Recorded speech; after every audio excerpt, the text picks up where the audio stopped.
আমাদের বিশেষ মেহমান, আমাদের সকলের প্রিয় বাসায় হযরত তিনি এসে গেছেন। শ্রীনগর দরবার শরীফ থেকে আমাদের বিশেষ অতিথি তিনি আসছেন। আলহামদুলিল্লাহ। তাই আমি আপনি যেখানে থাকি না কেন সকলে চলে আসি মসজিদে।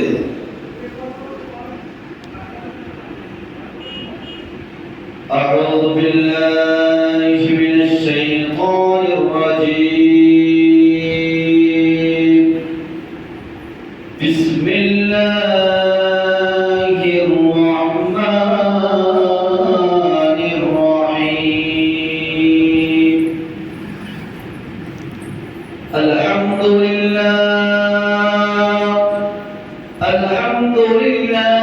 نحمده ونستعينه ونستغفره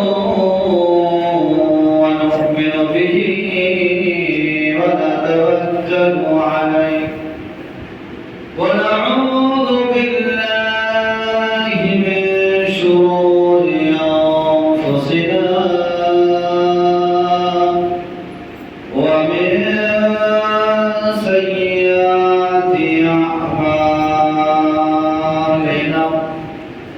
من يهده الله فلا مضل له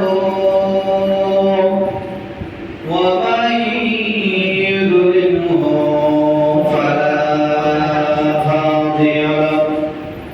ونشهد أن لا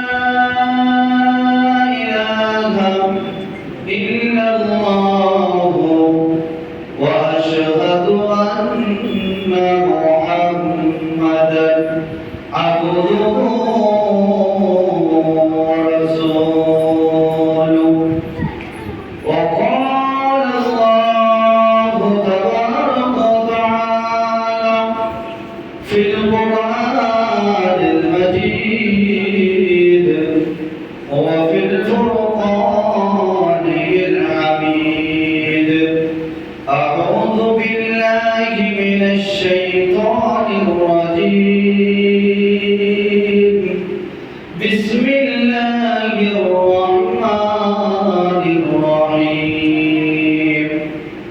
قل إن كنتم تحبون الله فاتبعوني يحببكم الله ويغفر لكم ذنوبكم والله غفور رحيم. وقال النبي صلى الله عليه وسلم لا يؤمن حتى أكون أحب إليه من ولده وولده والناس أجمعين. আলহামদুলিল্লাহ। সর্বকে সর্বপ্রথম সে মহান রব্বুল আলামিনের দরবারে যিনি আমাকে আপনাকে বড় ভালোবেসে মহব্বত করে দুনিয়ার সমস্ত কাজ থেকে ফারাগাত করিয়ে নিয়ে পবিত্র এই জিলকাদ মাসের মহাতি ইসালের সাহাবে বসার তৌফিক দান করলেন, যিনি জলে স্থলে পাহাড় পর্বতে নদী নালায় সমস্ত জায়গায় বিরাজমান, তিনি হলেন আমাদের স্রষ্টা, আমরা হলাম তার বান্দা। তাই শুকরিয়া শরীফ বলি আলহামদুলিল্লাহ।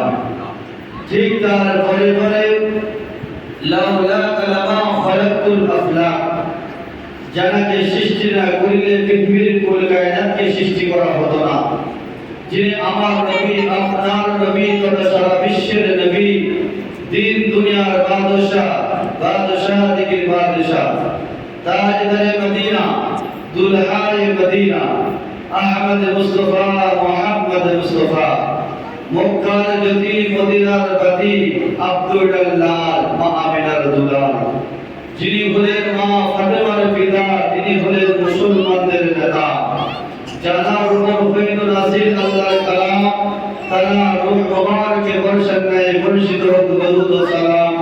সকলে উচ্চ মঞ্চে বলেন সাল্লাল্লাহু